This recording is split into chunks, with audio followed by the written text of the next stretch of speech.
professeur Ibrahimi, au professeur Benadja, avec qui on a beaucoup effectivement échangé. C'est un plaisir d'être ici. Simplement pour que vous me situez, le professeur Ibrahimi l'avait dit, je suis l'élève du professeur Jean Boulez, qui a été un des premiers dans les années 1990 à s'occuper de la jonction œsogastrique par voie célioscopique. Et j'ai eu l'honneur et le plaisir de prendre sa succession en 2011. Je suis à Lyon, à l'hôpital Édouard Herriot, en collaboration avec le professeur Thierry Ponchon, que vous devez aussi tous connaître.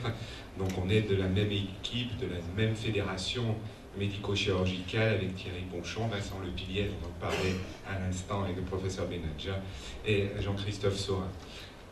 Donc le travail essentiel, il ne faut pas le cacher, a été fait par le professeur Benadja. Ce sont ces diapositives. On avait échangé. La place de la chirurgie, finalement, techniquement, n'est pas différente. Et ce qui compte, on va le voir, c'est de bien définir ce qu'est le reflux réfractaire et de bien voir quels patients, peut-être, on va pouvoir améliorer par la chirurgie et surtout quels patients on va dégrader et surtout de ne pas les opérer. Je passe la parole au professeur Benadja et je vous remercie encore de votre accueil ici à Fès. Moi aussi, je tiens à remercier le bureau de la GERC de m'avoir permis de m'inscrire à l'histoire de la GERC la première journée. Donc c'est un honneur pour moi d'animer cet atelier. Donc j'ai aussi le plaisir de croiser M. Poncé qui m'a marqué par sa gentillesse et sa modestie. Franchement, je vous félicite. Vous êtes expert, vous êtes très modeste, vous avez accepté d'animer le support que j'ai préparé. Donc c'est un support de médecin, de gastro-entérologue. Je n'ai pas trop détaillé la partie chirurgicale, donc je suis sûr que ça va pousser à la discussion. Donc sans perdre beaucoup de temps, le reflux, on connaît tous le reflux, donc ma question elle est vraiment très pointue sur le reflux réfractaire. Et quand on dit réfractaire, c'est des définitions. On ne va pas tomber dans les définitions académiques, mais déjà en consultation, soit au libéral, à l'hôpital, c'est des malades qui sont très gênés, qu'on n'arrive pas à cerner, qu'on n'arrive pas à maîtriser. Donc l'intérêt de l'atelier, c'est de discuter, d'échanger des expériences, préciser certaines définitions, connaître les nouvelles méthodes d'exploration diagnostique, ça c'est très important, ils sont disponibles. Et quand est-ce qu'orienter le malade vers le chirurgien, tout en sachant que la chirurgie est très très peu indiquée, c'est ce que m'a confirmé M. Poncet. Donc pour les définitions, c'est là où on n'arrive pas à traiter le malade, hein. Même si on met le traitement, le gold standard, à savoir les IPP, pendant une durée suffisante, à savoir 3 mois, le malade reste symptomatique. Donc il y a une altération de qualité de vie très importante. Hein. C'est des malades fonctionnels, certes, mais c'est des malades qui souffrent. Donc ils ont une qualité de vie très médiocre. Lésions œsophagiques. Maintenant la question, où la littérature c'est pas encore très précis, est-ce que c'est réfractaire après échec simple dose ou double dose? À votre avis, quand est-ce que vous dites que c'est réfractaire et que vous voulez penser à la chirurgie, c'est après simple dose ou double dose d'IPP? La parole est à la salle. Irsen? Est-ce qu'il y a un micro dans la salle? Est-ce que... Léla, je vais te demander, tu es la plus jeune de la salle, de faire balader le micro. Évitez de s'ébranler, de faire... خلي الكبار يرتاحوا شوية. Généralement, c'est après une double dose d'IPP, c'est-à-dire pleine dose, double dose, ça dépend de l'IPP bien sûr, on sait très bien qu'il y en a 5, et après une période suffisante de 3 mois en général, parce qu'il sort surtout aussi pour les signes extra-digestifs du reflux, surtout quand il y a aussi des signes extra-digestifs. Donc pour moi, c'est la double dose pendant une période de 3 mois, 12 semaines. Est-ce que vous êtes d'accord sur ça en pratique? Comme ça à la louche, vous utilisez simple dose pendant 3 mois ou double dose pendant 3 mois pour dire, on va dire un échec ou un reflux réfractaire? Dans la salle, qu'est-ce que vous faites? Est-ce que vous êtes assez patient pour donner... Oui, c'est une question. Je crois que... Bien sûr, peut-être doubler la dose effectivement et juger 3 mois après, mais juger maintenant, juger comment? Sur quelle base? Est-ce que c'est toujours sur des moyens subjectifs ou on va faire une pH-métrie, bien sûr, pour juger vraiment, objectivement, qu'il s'agit d'une forme résistante? Donc maintenant, c'est ça la question. Est-ce que c'est un vrai réfractaire? Est-ce que c'est un mauvais diagnostic? Est-ce que c'est pas un malade fonctionnel ou aussi de sensible? Est-ce qu'on va voir à travers cet atelier? Oui, Madame Alaoui. Oui, est-ce que déjà dans la définition de votre réfractaire, est-ce que les reflux avec les signes extradigestifs et en particulier les manifestations nocturnes rentrent dans cette définition et doivent être prises en compte? Et dans ce cas, est-ce qu'il ne faut pas associer d'autres mesures dans le traitement en dehors de l'IPP simple ou double dose? C'est ce qu'on va voir. Merci pour votre remarque. Monsieur Pensée, précision? Non, je crois qu'effectivement, le premier élément, c'est ce que tout le monde dit, c'est de bien définir de quoi on parle. Et c'est le but donc, aussi de cet atelier, de voir finalement quels examens paracliniques on va avoir besoin pour bien définir de quoi on parle. On va voir progressivement. Pour définir, pour un peu cerner le problème, c'est très fréquent comme situation clinique. 40% des malades, un malade sur 3 que vous suivez pour reflux, il est insatisfait de vous, on va dire de votre traitement, mais il est mécontent parce qu'il reste symptomatique. Il faut savoir écouter ces malades, parce que c'est des symptômes certes fonctionnels, il faut les croire sur parole quand ils n'arrivent pas à dormir, quand ils développent. Donc c'est 40% des malades, ce qui est beaucoup. Donc si vous suivez des reflueurs, vous en aurez au bout de l'année assez. Donc à cette étape-là, on a bien interrogé le malade, on a bien ficelé, qu'est-ce qu'on fait? Vous allez donner un traitement, il revient après 2 mois, il est toujours symptomatique. Oui, c'est un malade qui a un reflux. Un malade qui a un reflux qui est récent, ben je le traiterai pendant une période courte, 1 mois, 2 mois. S'il a un reflux qui est ancien, au-delà de 1 an, alors à ce moment-là, je pense aux complications qu'il peut avoir, surtout le brachioœsophage, et le risque de développement de néo par la suite. Donc je ferai une fibroscopie. Vous allez explorer, on va dire. Vous allez explorer le malade, vous allez demander des examens. Tout à fait. Peut-être vous n'allez pas demander parce qu'il est jeune, il n'y a pas d'intérêt en endoscopie. On est bien d'accord que on est vraiment en accord là-dessus, que ce soit les gastroentérologues ou nous, il y a indication d'examen complémentaire. On ne peut pas poursuivre un traitement dans ce contexte. Il est impératif, et ce serait vraiment criminel à notre sens, de ne pas, à ce moment-là, introduire le bilan paraclinique dont on va voir en détail lequel il peut être. Premier message, explorer le malade. On va voir comment. Donc première chose, c'est l'outil le plus simple. Il faut toujours utiliser l'outil le plus simple, plus rapide, plus de renseignements. C'est l'endoscopie. Donc l'intérêt, bien sûr, je précise, c'est après arrêt des IPP. Il faut avoir du courage pour convaincre le malade déjà en échec d'arrêter les IPP pendant 15 jours ou 10 jours pour que vous fassiez votre endoscopie. Déjà en pratique, c'est un peu difficile. Oui, Cécile. Si j'ai bien compris, vous décidez de faire une fibroscopie après 3 mois de traitement. Non. Si mon malade il y a un échec de traitement, bien sûr, il faut faire une endoscopie qui n'est pas obligatoire à l'étape initiale. Supposons qu'il a 25 ans, qui n'a pas de signe d'alarme, qui n'a pas d'antécédents familiaux, et à mon avis, pas d'antécédents endoscopés d'emblée. Donc, traitement médical d'emblée. S'il a 50 ans, de la première consultation dysphagique, anémique, bien sûr, c'est classique pour faire l'endoscopie. Moi, je parle de la plupart des malades, on a rarement besoin d'endoscopie dès le début. Les jeunes, pas de signe d'alarme, Sauf que nos malades qu'on voit. Je pense qu'on fait des fibroscopies en première intention parce que nos malades qu'on voit sont souvent sous EPP. Donc il arrive chez le gastroentérologue parce qu'il a pris pendant 2, 3 mois, peut-être 1 an, des EPP à la demande et qu'il n'a pas de résultat. Donc c'est pour cette raison quand il arrive, même sans signe d'alarme, on fait une fibroscopie. Mais quand on est bien d'accord que quand le malade ne présente pas de signes de gravité et qu'il arrive avec un pyrosis simple qui date depuis quelques jours ou quelques mois et qui n'a pas pris d'EPP, bien sûr on est d'accord qu'on va le mettre sous traitement et attendre. C'est l'évidence, il n'y a pas d'autre... Non, je voudrais quand même... Vous avez mis... Non, il faut quand même préciser cette notion de biopsie sur l'œsophage. Comme vous l'avez dit, la fibroscopie est normale dans plus de 80% des cas, mais l'aspect de l'œsophagite eosinophile n'est pas toujours très visible à l'endoscopie. Donc ne faut-il pas faire les biopsies systématiques chaque fois qu'on fait une endoscopie à un reflueur? Très bonne question. Comme ça, tous les malades, je ne pense pas, mais surtout les malades qui ont une petite dysphagie, ordinophagie, oui, il faut peut-être faire une biopsie parce que ça peut être une œsophagie eosinophile. Mais tous les malades, Mais s'ils répondent hyper-eosinophilie, qu'est-ce qu'on va en faire? S'il n'y a pas de signe endoscopique en faveur, il n'y a pas de dysphagie, je pense qu'il ne faut pas faire de biopsie. Parce que sinon, on va se perdre avec les comptes rendus des impacts. Une précision? Non, ce vrai problème qui est apparu finalement il y a quelques années, hein, que ce soit les œsophages hypersensibles ou la notion de l'œsophagite éosinophile. Après, on est bien content, on a une endoscopie qui est normale. Notre anatomopathologiste nous dit bien sûr que c'est une œsophagite éosinophile. Qu'est-ce qu'on va en faire? Alors nous, on les traite, donc on les traite par IPP double dose et on leur donne des corticoïdes déglutis.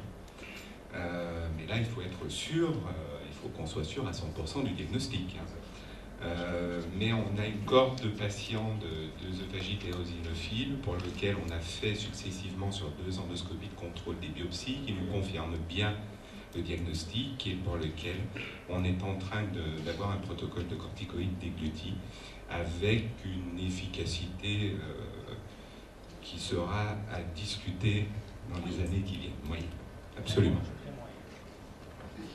Donc là, on a fait l'endoscopie, donc on passe rapidement. Donc se dégage le premier algorithme, hein, pour faire simple. Donc IPP résistant, il faut faire l'endoscopie en premier niveau. Bien sûr, il sera normal dans 80% des cas. Œsophagite peptique sous IPP, donc ça confirme le reflux. Il faut peut-être penser à doubler les doses. Si une œsophagite éosinophile, traitement spécifique, on ne va pas en parler, c'est pathologie rare, mais il faut connaître. Le cancer, bien sûr, un traitement spécifique. Donc, endoscopie, il sera normal chez 4 malades sur 5. Il faut penser à faire... Voilà. Donc, si l'endoscopie est normale, déjà, vous donnez un rendez-vous au malade pour une plasmétrie. C'est ça le réflexe à faire. C'est pas faire endoscopie normale, refaire un autre traitement IPP, non. Il faut passer à 3e ligne d'exploration, ça c'est le plus important. Est-ce que... Je vais juste faire un petit complément sur la pH-métrie. Je rappelle que les guidelines ont évolué, notamment aux États-Unis en 2013. Elles ont été publiées en octobre 2013. Et que dans le cadre du reflux gastro-œsophagien, le premier examen qui revient maintenant, c'est la pH-métrie. Je pense qu'on a opéré beaucoup de patients ces 20 dernières années sans pH-métrie. Et qu'on est bien d'accord qu'en 2013 et maintenant en 2014, l'examen de référence redevient, entre guillemets, la pH-métrie, un peu plus loin la pH-impédance-métrie. Je crois que ça, c'est un élément qu'on avait perdu ces dernières années et qui est absolument à l'ordre du jour maintenant.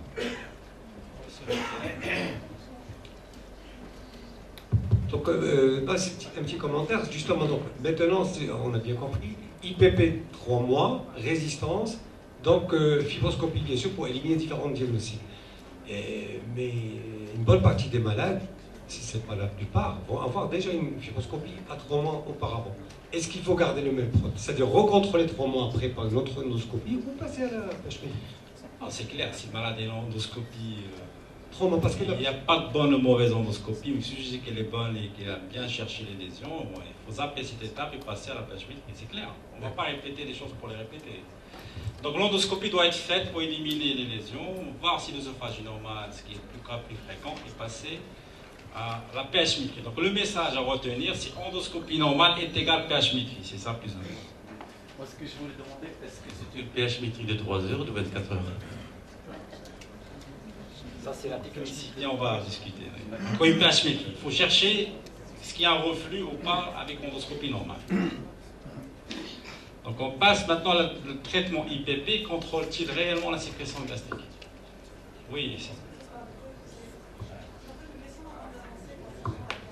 Parce que le pH-métrie standard des 24 heures qu'on connaît tous, et aussi la capsule Bravo. Alors on sait très bien qu'elle reste, j'anticipe, d'accord. Non, tu t'anticipes pas, mais vas-y. Qui reste sur les 48 heures, 96 heures, on sait très bien qu'elle apporte de meilleurs résultats par rapport à la pH-métrie standard. Je ne sais pas, monsieur, pensez sur votre expérience, l'expérience du centre où vous êtes, entre pH-métrie standard et capsule Bravo, est-ce que ça vous a permis de récupérer des patients? Alors, on a été, je crois, dans les premiers d'ailleurs à avoir la capsule Bravo avec Thierry Ponchon et François Mion. On n'en fait plus. On fait systématiquement maintenant la pH-impédance métrie. La capsule Bravo, sur le nombre de patients qu'on avait eu, je parle sous couvert de mes confrères d'exploration fonctionnelle, on ne sait pas toujours des fois où on est accroché, on ne sait pas toujours des fois comment l'interpréter. Sur plus de 300 patients, on s'est rendu compte que voilà, c'est un petit peu aléatoire. Donc pour nous, notre expérience est claire, plus de bravo. Par contre, l'examen de référence, c'est la PH impédance-métrie. Vous avez tout dit, hein, pour la pause, hein, c'est fini. Non, maintenant la question, le traitement IPP contrôle-t-il réellement la sécrétion gastrique acide?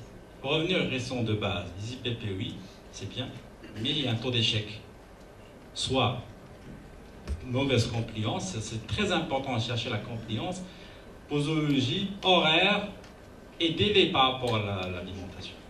Il faut toujours préciser qu'il faut prendre les IPP bien avant avoir mangé, au minimum une demi-heure, parce que sinon ça ne sert à rien après. Une demi-heure, voire une heure, les IPP à heure fixe, soit le matin, soit le lundi. Il y a une résistance génétique aux IPP, il faut la connaître, ça existe, 1% des malades, je pense, pourcentage, mais 1% des malades résistent aux IPP. Donc les IPP c'est bien, mais il y a un taux d'échec intrinsèque, primitif, secondaire au cytochrome.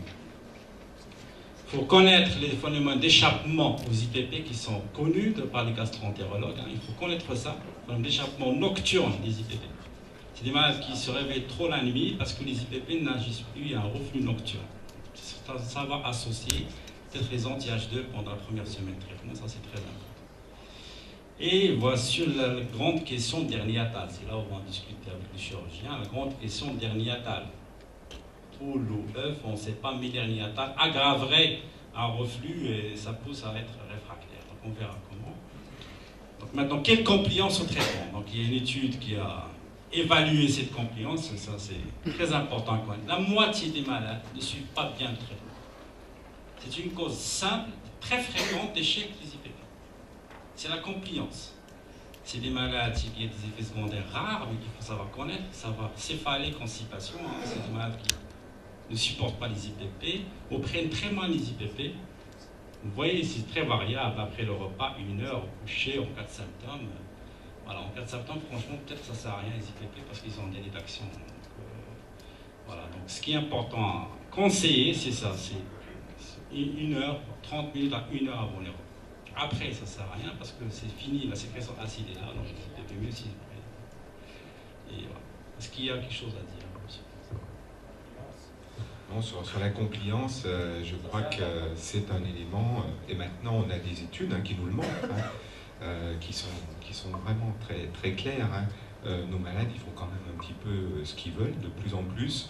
Ils ont beau vous dire qu'ils ont bien pris le traitement, on voit ça aussi chez nous de la même façon. Donc c'est un élément très clair et difficile à obtenir, la compliance, très difficile.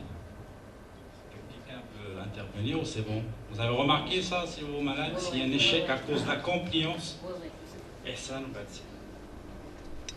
C'est vrai concernant la compliance au traitement, c'est vrai que c'est difficile. Prendre l'IPP 2 fois par jour pendant 3 mois, une demi-heure avant, parfois les malades oublient. En fin de compte, en consultation, quand on les revoit, c'est en fait cette relation entre médecin et malade, essayer de faire accepter, essayer de discuter. C'est ça ce qui est un peu difficile au début. Donc c'est la compliance, il y a un problème, les malades n'arrivent pas. Et surtout quand il y a la prise d'IPP au long cours, quand ça dépasse les 3 mois. Et c'est une prise chronique, arrêt, et puis reprise quand il y a des symptômes. Je pense qu'il y a quand même une difficulté chez les patients qui sont sous IPP. Oui, c'est vrai que le problème de la compliance, c'est ce qu'on rencontre assez souvent chez nos malades. Et d'ailleurs, on va y arriver peut-être que même chez des gens, des patients qui sont sous traitement et qui sont améliorés sous traitement, ils vous disent: est-ce qu'il n'y a pas une autre solution, en particulier la chirurgie? Alors si vous leur dites oui, il y a la chirurgie, on peut opérer, ils vous disent tout de suite oui, moi je veux me faire opérer. Et ce n'est qu'après avoir expliqué quels sont les effets secondaires, enfin, quels sont les problèmes de la chirurgie, que à ce moment-là, ils commencent à faire marche arrière. Mais la compliance, c'est notre gros problème. La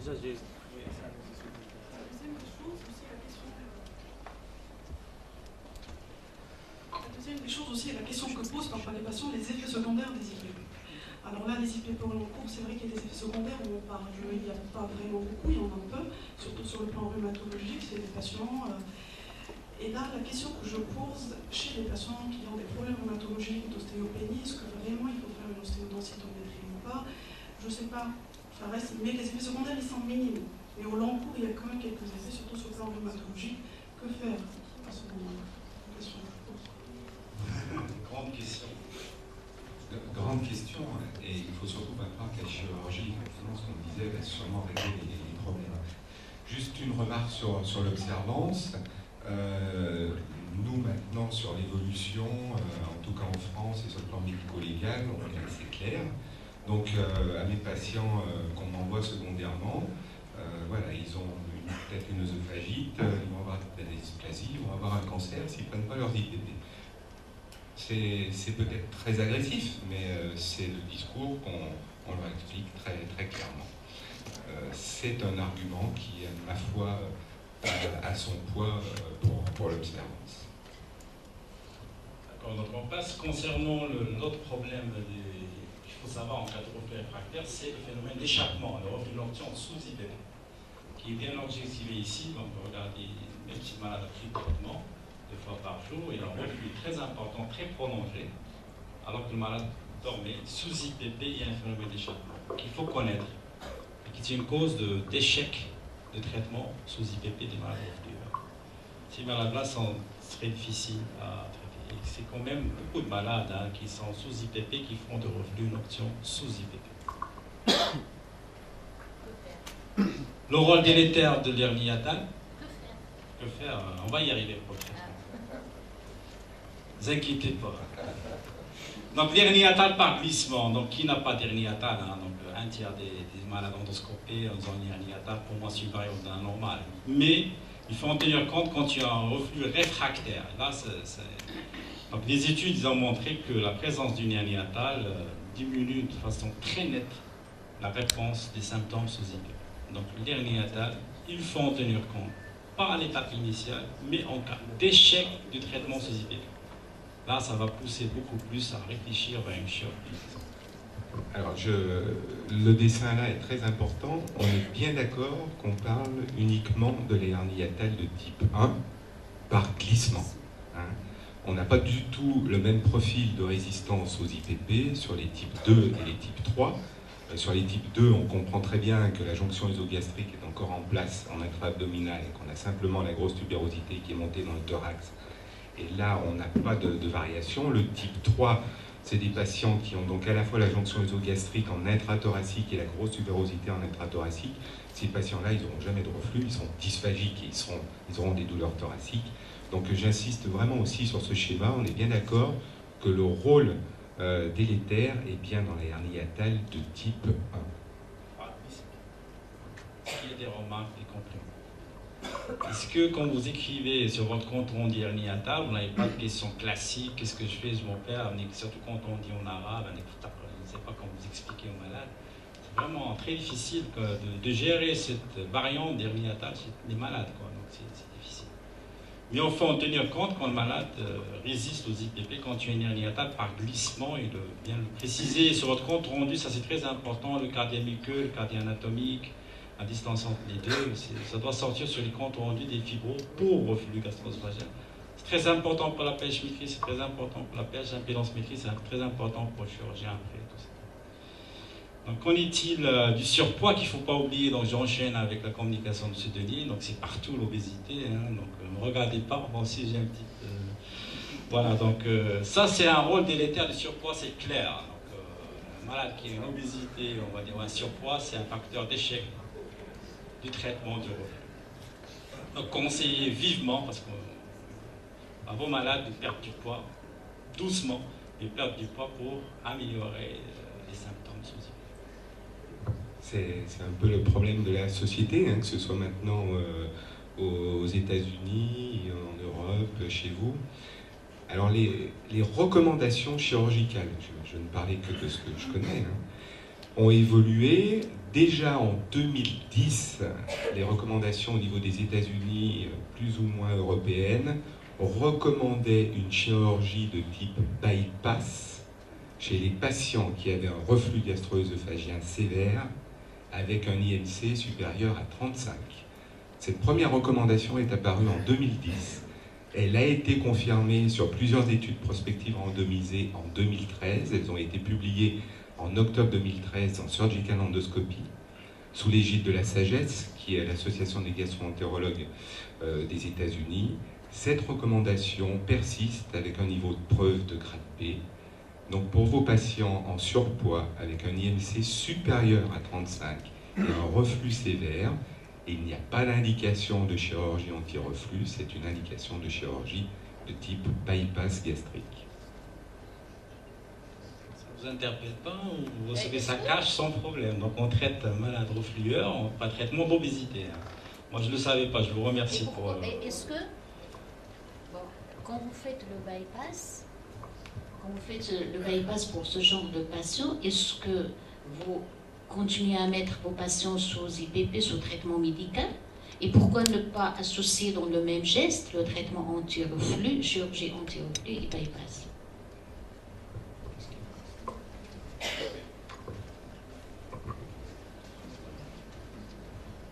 Tout à fait. Toutes les études sur le bypass ont très bien montré qu'on n'a plus de reflux lorsqu'on fait un bypass gastrique.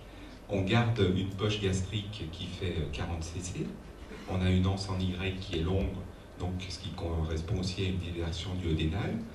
Donc le patient pour lequel on fait une chirurgie de type bypass n'a plus de reflux gastro-œsophagien. On traite le reflux gastro-œsophagien. Il faut bien qu'on soit clair sur le montage du bypass. Petite poche gastrique de 20 cc, estomac complet exclu, anse en Y longue de 1,50 m. Ces patients, on leur fait tous des pH impédance métrique contrôle dans le cadre d'une étude prospective.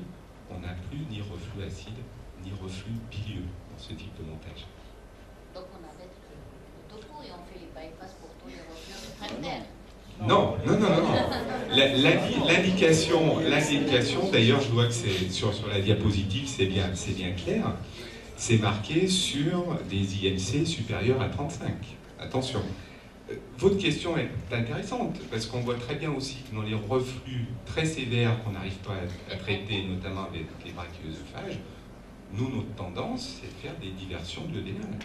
Ça reste une intervention qui a été décrite, même si elle a été décrite dans les années 60. La diversion duodénale, qui est une, entre guillemets, vieille intervention chirurgicale, dans les reflux sévères avec brachioésophage, ça reste une intervention que je fais à peu près 5 à 6 fois par an.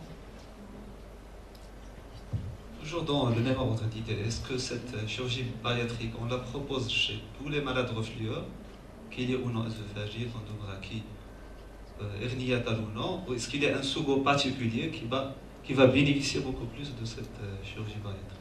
Absolument. Les indications sont très claires. Je vous incite à lire ce papier qui est absolument bien fait, donc de Surgical Endoscopy, novembre 2013, de la SAGES Guideline du reflux gastro-œsophagien. Le sous-groupe de patients identifiés a le reflux, à un IMC supérieur à 35. Mais ils ont tous, finalement, ces patients-là, n'ont pas de hernie hiatale, mais par les modifications de pression intra-abdominale, on a démontré qu'on a un reflux gastro-œsophagien qui est sévère. Donc on doit avoir le reflux identifié sur la pH impédance-métrie chez notre patient qui a un IMC supérieur à 35. C'est ce groupe-là de patients pour lequel on sait qu'on les emmènera à ce type de chirurgie. Donc reflux compliqué avec hernie hiatale. Pas forcément. Bariatrique uniquement. Non, pas hernie hiatale. Pas hernie hiatale. Reflux compliqué, oui, mais la hernie hiatale, non. Souvent, ils n'ont pas anatomiquement de hernie hiatale. C'est l'hyperpression intra-abdominale qui va entraîner ce reflux de façon importante. Voilà, vous devez penser à peser vos malades, et si on est IMC à 35, vous les envoyez pour une chirurgie bariatrique. Ce problème d'hernie hiatale, c'est subjectif en fait. Même si on essaye d'être le plus correct dans les mensurations, et au fait, des fois, on peut, quand il y a deux intervenants différents, ils peuvent avoir 1 ou 2 cm de différence. Alors quand on a une hernie hiatale, on se dit la différence est entre 2 à 3 cm. Est-ce que vraiment on va dire qu'il y a une hernie hiatale qui pourrait éventuellement compliquer ou différer ou changer le traitement chirurgical, ou bien là, quand c'est entre 2 et 3 cm, à ses limites, on le considère uniquement reflux?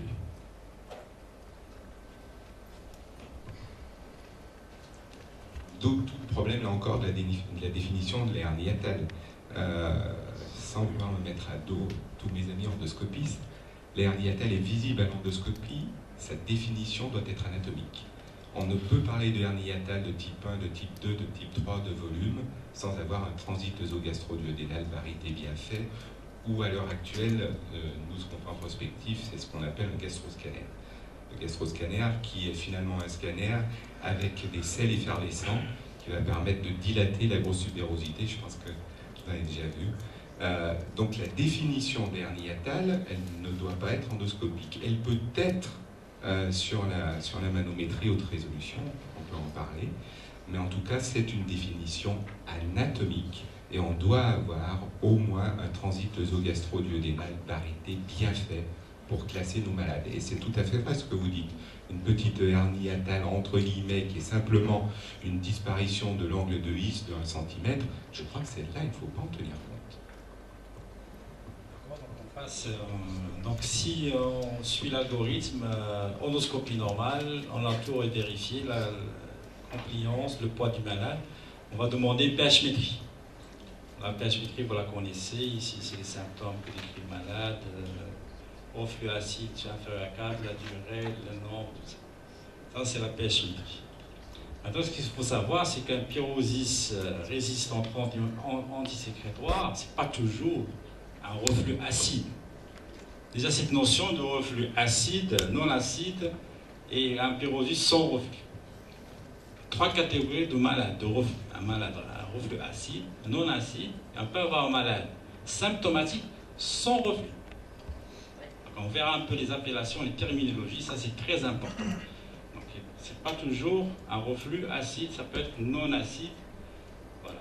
Il faut savoir aussi, ça c'est très important, le reflux endoscopie normale. Plus l'exposition acide est faible, plus les malades seront réfractaires. C'est logique. Parce que si c'est un reflux acide, les IPP vont gagner la bataille. Mais si c'est un reflux faiblement acide ou non acide, l'endoscopie sera normale et par conséquent, vous devez suspecter un reflux non acide ou peu acide. Une petite remarque. Une petite remarque à propos de cette notion, et c'est ce qui m'a toujours fait un petit peu réviser mon attitude de traiter tout de suite devant une symptomatologie. Est-ce que le fait d'avoir ces reflux non acides ou très peu acides nous permet toujours de faire 3 mois d'IPP?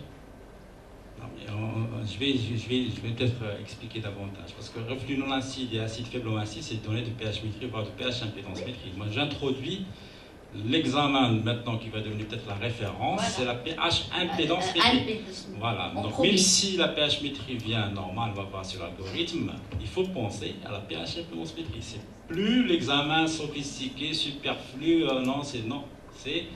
c'est ça, l'examen de référence pour les malades réfractaires, ça c'est très important. Il faut passer au cap des reflux non acides, faibles non acides, non acides. Il y a 3 types de reflux. Ça c'est très important. Et la pH-impédance métrique, peut-être, va répondre à cette question. Est-ce qu'il y a d'autres? On est complètement sur la même longueur d'onde de chaque côté. La pH-impédance-métrie est l'examen de référence maintenant. On a toutes les publications déjà qui nous le montrent. Elle est devenue aussi pour nous l'examen de référence dans le cadre des reflux. Plus aucun patient n'a bien sûr de pH-métrie brève qui n'ont aucun intérêt, ça j'insiste. La pH-métrie de 24 heures, on l'a vu, était importante, mais la pH-impédance-métrie est l'examen de base que l'on propose à tous les patients dans le cadre du bilan. Je rappelle juste un petit problème qui en pratique, quand vous arrêtez les IPP, vous faites la pH-métrie qui est normale. Il faut penser à la maladie qui n'est pas très fréquente, mais qui est cause de syndrome pseudo-reflux, qui est l'achalasie. Si vous avez un malade qui a surtout des régurgitations sans dysphagie, alors s'il y a une dysphagie c'est simple, dysphagie régurgitation c'est une achalasie, mais un malade qui fait des régurgitations, peut-être alimentaires beaucoup plus qu'acides, ou ça divers, il faut penser à l'achalasie et demander une manométrie. Donc vous voyez, c'est plusieurs explorations, c'est pas que la pH-métrie, c'est TOGD, c'est peut-être le scanner, mais il faut penser à l'achalasie qui n'est pas rarissime, elle n'est pas exceptionnelle, elle est rare, mais il faut y penser, ça existe, ça donne des symptômes qui ressemblent au reflux, c'est très fréquent. De toute manière, c'est peut-être une erreur de proposer un malade pour chirurgie sans manométrie, surtout quand c'est atypique. Oui, là, on est d'accord. Dans les recommandations pour vos patients que vous voulez, entre guillemets, envoyer à la chirurgie, j'espère bien qu'il n'y a aucun de vos chirurgiens qui n'opérera le patient sans manométrie. Là, c'est criminel. On en voit encore de temps en temps. J'en ai vu encore il n'y a pas très longtemps. Alors là, c'est une catastrophe pour vos patients. On peut faire une valve anti-reflux sur un patient qui a une achalasie. Bon, en dehors que c'est une erreur médicale, à mon avis, qui n'est pas acceptable. C'est bon, on est dans les... On est bien. Donc là, se pose la question, c'est si un malade pH-métrie sans IPP, ce qui est un quart des malades, qu'est-ce qu'on va faire? Mais juste, je rappelle ce qu'a dit Ersin tout à l'heure, pour enfoncer le clou, c'est la pH-métrie sans fil, bravo, parce que la pH-métrie n'est pas très bien tolérée par les malades, il y a le cathéter, il y a 24 heures, il y a tout ça. C'est pour ça qu'on a inventé la bravo, c'est un enregistrement sur 48 heures, qu'on place en général sous scopie, c'est ça, après une endoscopie, on mesure, et on laisse en place cet appareil-là qui va donner des signaux sans fil sur 48 heures. Au début, ça a donné, on disait que ça allait donner des résultats, mais maintenant on utilise de moins en moins. D'ailleurs, c'est difficile à mettre, parfois elle migre, elle est chère, et voilà. Donc, il faut savoir qu'elle existe, mais on n'utilise plus. Complètement d'accord, j'avais un tout petit peu déploré le sujet tout à l'heure. On a été très très déçus de la pH-métrie bravo, en dehors des problèmes de connexion pour lesquels un certain nombre de tracés sont ininterprétables. Il y a une morbidité, hein, il faut pas puisque pour la positionner, il faut faire une aspiration de la muqueuse pour aller larguer le système. Donc je crois qu'elle a vécu. Après toutes ces explorations, cette plaque est très importante. Hein. Il faut mettre votre malade dans une classe de diagnostic. Donc vous avez un malade qui a un reflux, voilà, pH-métrie œsophagienne sans traitement. Donc vous arrêtez les IPP, voilà. Soit vous aurez une pH-métrie pathologique et c'est un malade qui a un reflux, c'est plié, soit l'exposition acide est normale, c'est-à-dire la pH-métrie est normale. Deux cas de figure. Il faut demander au malade d'activer l'activation des symptômes pour voir s'il y a une corrélation. Si malade, il y a une concordance symptomatique et reflux, c'est un malade qui a un œsophage qui est, on va dire, acido-sensible.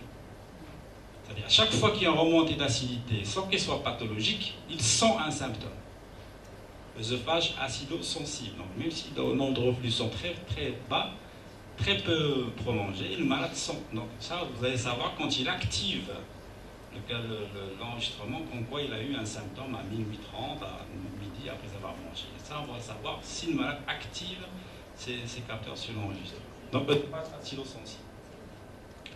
Si l'association est négative et qu'il y a un échec des IPP, c'est un pyrosis fonctionnel. Vous voyez, il y a trois catégories de malades. Il y a le reflueur classique, il y a l'œsophage acido-sensible, et il y a la colopathie fonctionnelle d'œsophage. C'est différent de l'œsophage acido-sensible. C'est un malade qui n'a pas de concordance de symptômes à la pH-métrie. Ça, c'est très important. Si vous mettez le malade sur un traitement ample et qui répond aux IPP, vous pouvez le reclasser en œsophage acido-sensible. C'est-à-dire, même s'il n'y a pas de concordance sur les symptômes, mais si vous donnez les IPP et répond, vous pouvez dire que c'est un œsophage acido-sensible ou bien un effet placebo des IPP. Donc, trois catégories de malades: reflueurs, œsophage acido-sensible et pyrosis fonctionnelle. Oui, c'est une question. C'est-à-dire que je remets moi cet œsophage acido-sensible et les œsophages par colopathie fonctionnelle un petit peu dans la même catégorie. C'est-à-dire, on va rentrer, comme pour la colopathie fonctionnelle, dans une hypersensibilité fonctionnelle de la muqueuse digestive. Vous demandez d'expliquer la physiopathie, c'est ça? Pardon? Vous demandez d'expliquer la physiopathologie de l'œsophage acido-sensible Oui, non, je veux dire que c'est la même chose. Voilà, c'est un petit peu la même vision des choses.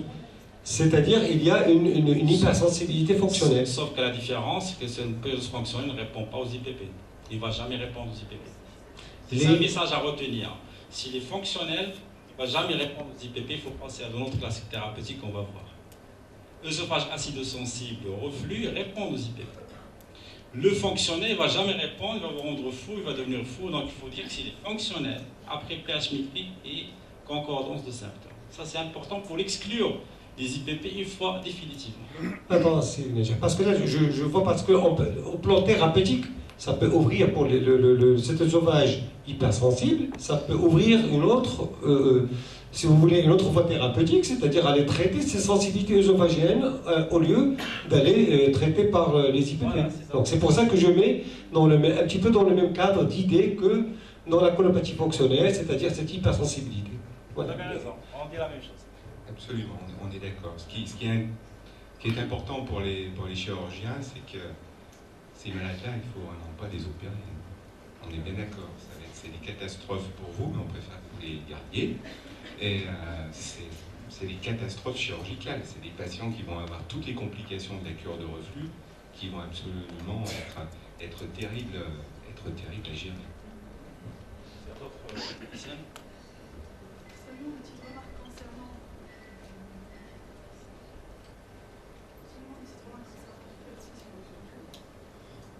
J'ai seulement une petite remarque concernant le pH dysfonctionnel. C'est pas aussi facile à poser le diagnostic en pH métrie, en pH impédance-métrie. C'est vrai que nous avons l'interprétation parfois automatique, mais ce qui est important, là j'ouvre une parenthèse seulement pour préciser, c'est qu'il faut revoir le tracé de façon manuelle et que l'opérateur voit le tracé, qu'il fasse la relation dans l'intervalle de temps de 2 minutes entre symptômes et reflux pour vraiment poser ce diagnostic. C'est pas aussi facile.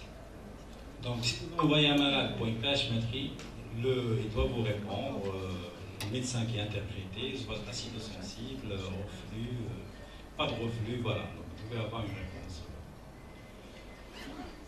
Faut juste pour expliquer le pyrolyse fonctionnel, vous avez dit dans mes pensées, c'est une clé là. Donc pour expliquer, donc brûlure rétrosternale, exposition acide normal, donc pH métrie. On ne peut pas dire malade fonctionnel sans pH métrie. Donc je répète les messages. Donc c'est une absence de relation entre les symptômes et le reflux. Il n'y a pas de relation. C'est-à-dire malade a une douleur. Vous donnez un pH métrie, c'est un examen objectif, il ne fait pas de reflux à un moment de la douleur, donc c'est un œsophage qui est fonctionnel. S'il vous plaît, dans ce cycle de reflux réfractaire, est-ce que le reflux alcalin n'a pas de rôle? On va en parler, mais j'aimerais bien préciser que sur le plan physiologique, le reflux alcalin n'existe pas, sauf s'il est gastrectomisé. Il y a de l'acidité dans l'estomac. Pas avoir que de la bile qui remonte, et la bile elle est faiblement acide. L'alcalin n'existe pas, sauf si c'est gastrectomisé. On est d'accord. Donc on va parler de reflux faiblement acide ou acide. Donc alcalin, ça n'existe plus. Donc ça c'est pour voilà, la distinction fonctionnelle. Donc l'impédance métrie c'est quoi?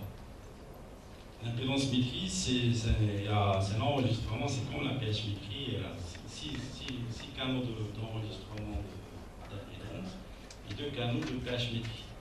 Donc vous aurez et la pH métrie et l'impédance métrie. L'impédance métrie c'est quoi? Ça mesure, c'est inversement proportionnel à la conductivité des trucs qui vont refluer. Ça, par exemple, un gaz qui a une faible conductivité aura une forte impédance. Un liquide qui a une forte conductivité, il a une faible impédance. Donc qu'est-ce qu'on aura ici? Voilà, quand vous aurez un reflux de gaz, il a une faible conductivité, donc en impédance métrie, vous aurez une onde positive. Un reflux liquide, il a une forte conductivité, donc une faible impédance, pour faire simple.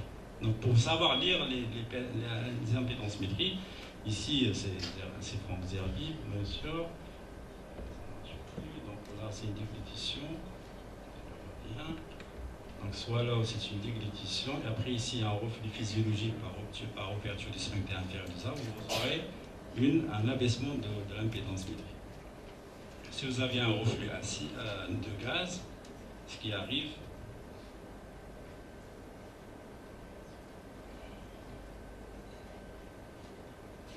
donc vous aurez ça. Donc l'impédance métrie, il y a 6 capteurs d'impédance, 2 capteurs de pH métrie. Donc vous aurez l'examen de tourne un temps, on va dire, pour faire pH et impédance métrie. Donc on va avoir le reflux acide, faiblement acide, et reflux non acide, des malades qui font beaucoup de régurgitation. Vous avez des explications? Je pense que c'est exactement ce qu'on attend de l'examen. Donc pour revenir sur le reflux alcalin, je suis tout à fait d'accord qu'on ne peut avoir de reflux vraiment alcalin que dans le cas de la gastrectomie totale, une once en Y courte, à ce moment-là, de la bile dans l'œsophage. Maintenant, là, cet examen est indispensable pour poser, si on le souhaite, une indication chirurgicale. On va voir pourquoi. Donc si on revient à l'algorithme, il se place la pH impédance-métrie, sous IPP ou sans IPP. Là, ça nous permet, c'est le seul examen qui peut vous dire que votre patient fait un reflux non acide, qui peut donner les mêmes symptômes. D'accord? Donc vous ne pouvez pas répondre, on va dire, au malade ou vous envoyez au chirurgien un malade sans pH impédance-métrie.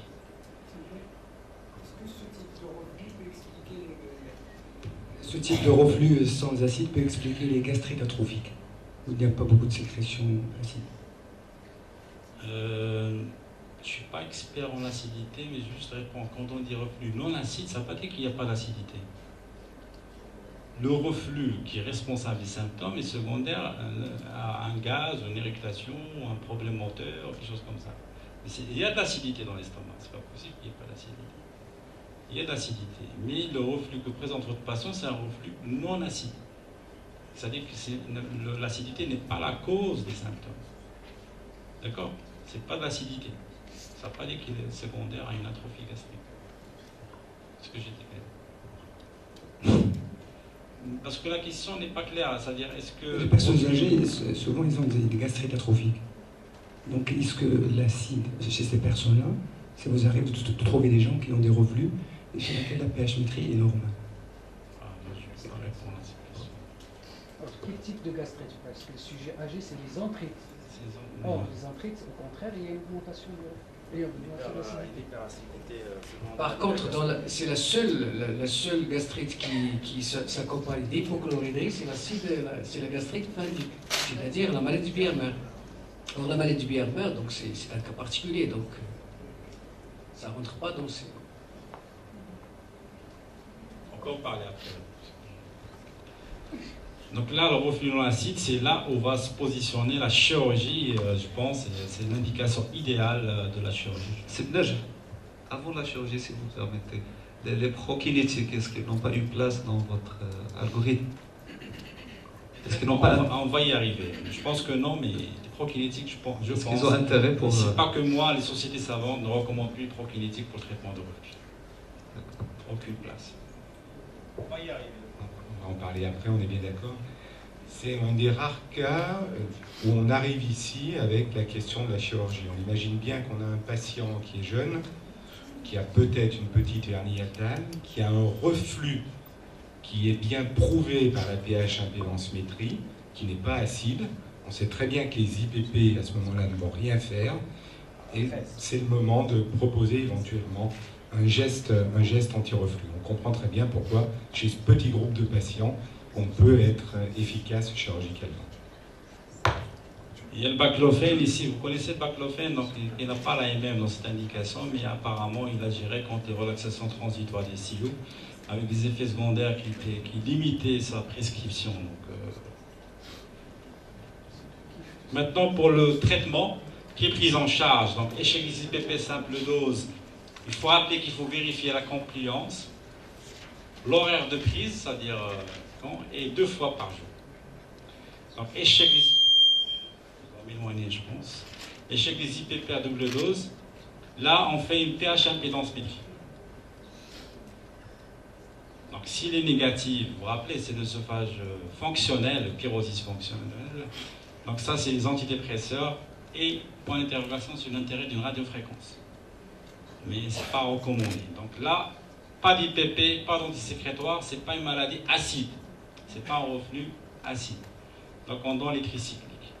Si la pH métrie est positive, impédance métrie est positive avec l'acidité, il faut associer les anti-H2 le soir parce que ça diminue. Il faut rappeler les échappements nocturnes des traitements sous IPP. On doit associer les anti-H2.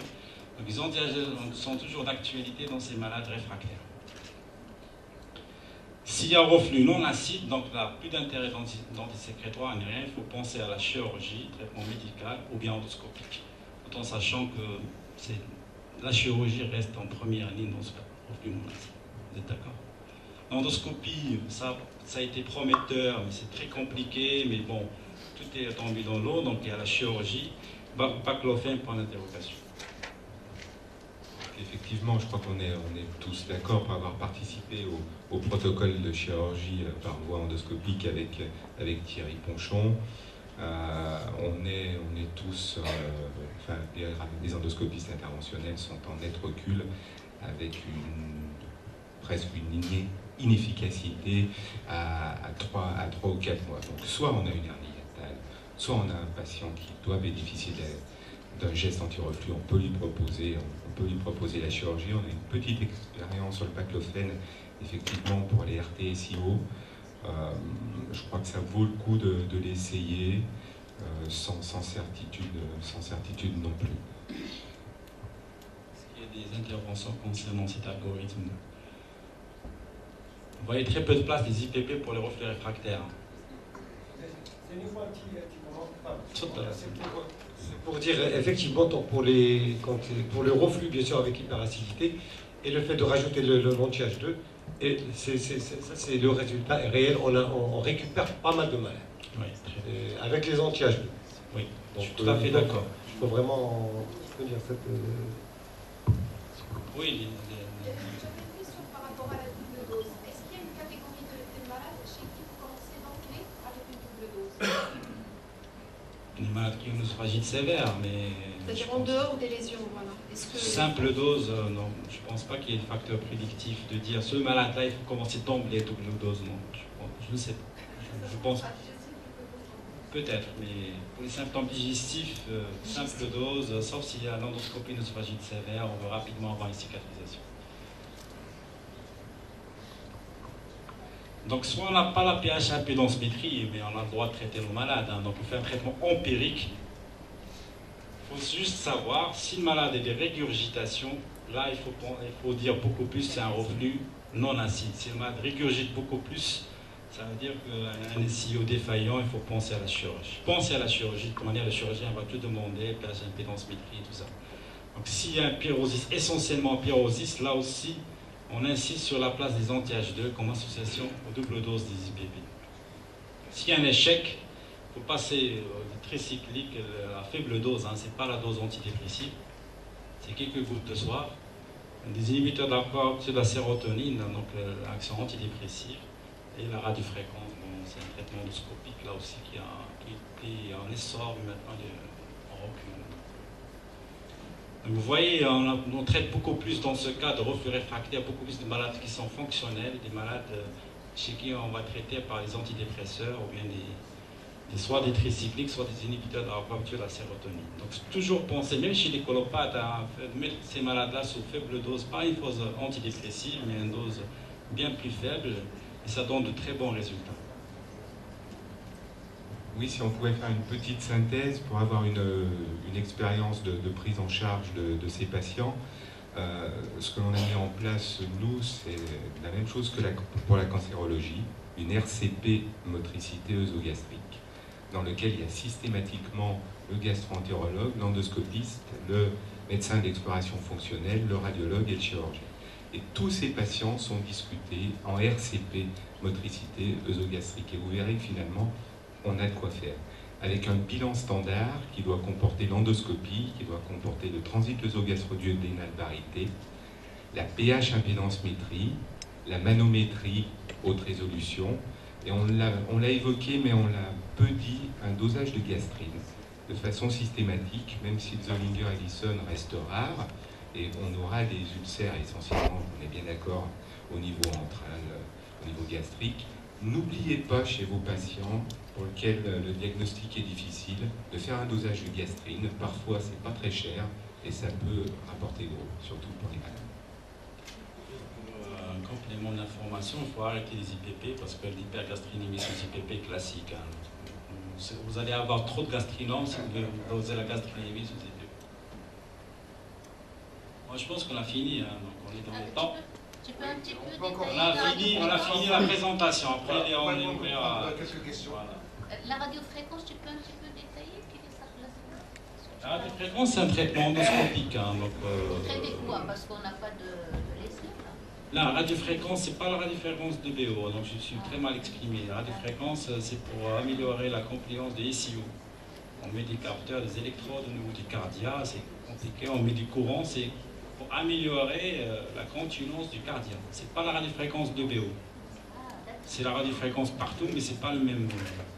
C'est le même courant qui passe, mais la technique est totalement différente. Ah, ouais. Enfin, je vais la zapper de la présentation. C'est un détail qui dérange alors qu'on utilise très peu maintenant la radiofréquence. Pensez à la chirurgie, pensez au traitement non antisécrétoire. J'ai une question en fait, de notre expérience, c'est vrai que nous on ne fait pas beaucoup de chirurgie anti-reflux, peut-être qu'on n'a pas encore tous les moyens pour bien explorer, ça viendra. Aussi on n'a pas cette RCP qui est encore installée, donc je pense que ça viendra, j'espère. Alors la question qui se pose, enfin de compte question, les bons répondeurs à la chirurgie, c'est le choix du malade. Je pense que c'est un choix qui est difficile. Qui sera bon répondeur à la chirurgie? Qui ne sera pas bon répondeur? Comment choisir? À travers votre expérience, j'aimerais bien savoir, en fait, comment vous faites ce choix des malades. On a déjà une idée des bons répondeurs. Je crois que avec le chemin diagnostique que l'on vient de vous présenter, que le professeur Benadja vient de vous présenter, on arrive, on voit très bien, vous voyez, on a la proposition de la chirurgie, finalement, à un seul moment. Déjà, il faut que notre patient, il ne soit pas obèse. Il faut qu'il ait une hernie hiatale, oui ou non. Mais surtout, on va vraiment se baser sur la pH, impédance métrique. Votre patient qui va avoir énormément de reflux faiblement acide pour lequel il va être symptomatique, celui-là, oui, on va l'améliorer. Celui-là, on va l'améliorer. Les autres, vous voyez, on l'a mis à un seul endroit, la chirurgie. Finalement, c'est moins de 5% de l'ensemble des malades que vous allez voir. Mais cela serait dommage de se priver de la chirurgie pour ces 5%-là qui, on le sait, vont être améliorés. Et le deuxième message, c'est qu'on n'hésite pas, comme vous l'avez compris, maintenant, à proposer une chirurgie de type bariatrique pour des patients. Alors, on n'est pas à l'IMC à 35, on est plutôt IMC à 40. L'IMC à 35 est une recommandation au niveau des États-Unis. On a un peu de mal encore, nous, et je pense qu'on a raison, mais par contre, pour des reflux sévères avec des IMC supérieurs à 40, et là, je pense que d'ici 2 ans, on pourra vous donner les résultats de cette étude prospective, on améliore franchement la qualité de vie de ces patients. Deux dernières questions, professeur Saïd et professeur Alaoui. Dans le même cadre, qu'est-ce que vous privilégiez, Célio ou la paro? Et qu'est-ce que vous faites comme technique anti-reflux? Alors, la technique 1, la célioscopie, étant l'élève de mon maître Jean Boulez, j'ai maintenant à mon actif 1600 interventions de cure de reflux par voie laparoscopique, avec un taux de conversion sur ces dernières années qui est nul. Et finalement, quelle chirurgie on va privilégier? On avait démontré que le Nissen Rossetti était plus dysphagiant. Donc là encore, on va céder de la manométrie haute résolution. On est bien d'accord que sur un sphincter inférieur de l'œsophage qui va être effondré, pour lequel on ne va avoir aucun trouble de motricité, je dis bien aucun trouble de motricité de base, on privilégiera une valve complète de type Nissen Rossetti. Maintenant, on sait très bien qu'on peut avoir un sphincter œsophagien qui est effondré, mais qu'on peut avoir des troubles de la motricité, mais dus au reflux. Je ne suis pas en train de dire que le malade a des troubles moteurs, mais ces troubles de la motricité sont détectés à cause du reflux. On privilégiera à ce moment-là un toupet avec une valve postérieure.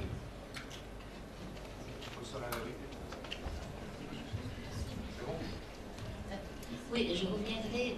Vous avez ajouté les anti-H2 le soir, mais après combien de délai, quelle est la durée que vous préconisez pour ce schéma thérapeutique, pour dire que nous allons nous retrouver encore dans la situation de l'échec? Est-ce que c'est à vie?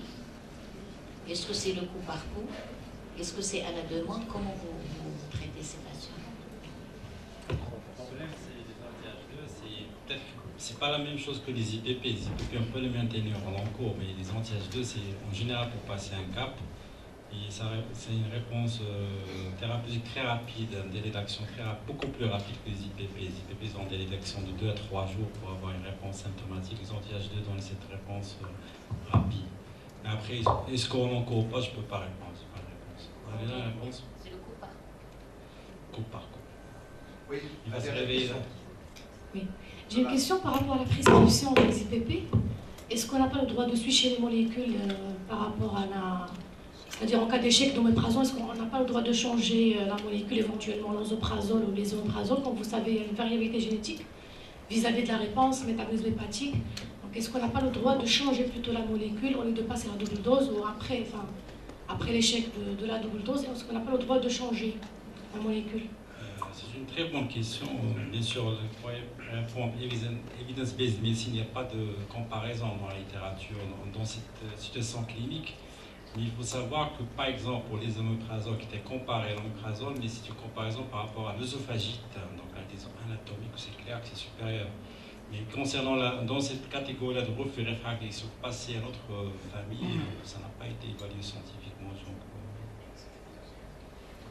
On est complètement d'accord. Alors, ce fameux cytochrome qui est un peu mystérieux pour les chirurgiens, hein, mais on a appris à switcher nos malades, on va récupérer peut-être 1 à 2%, et je suis complètement d'accord avec ce qui vient d'être dit. Dans le cas de l'œsophagite, c'est pas parce que l'on va changer de classe d'IPP qu'on va améliorer quoi que ce soit. Attention. Merci beaucoup. Les remerciements les plus sincères, bien sûr, à l'assistance pour sa participation active, mais surtout pour nos conférenciers, pour leur expérience et leur expertise, qui a fait de cet atelier une grande réussite parce qu'il y a eu énormément d'échanges, énormément de discussions. Donc merci. Je demanderai aux conférenciers de bien pouvoir se déplacer. Pas de frais de déplacement. Ah, c'est prévu, c'est prévu. Et de supporter ces 2 heures d'animation, on s'en excuse d'avance. Merci beaucoup. Et à l'assistance de rester sur place, puisque on va recevoir professeur Denier et professeur Coudette pour la trithérapie. Merci.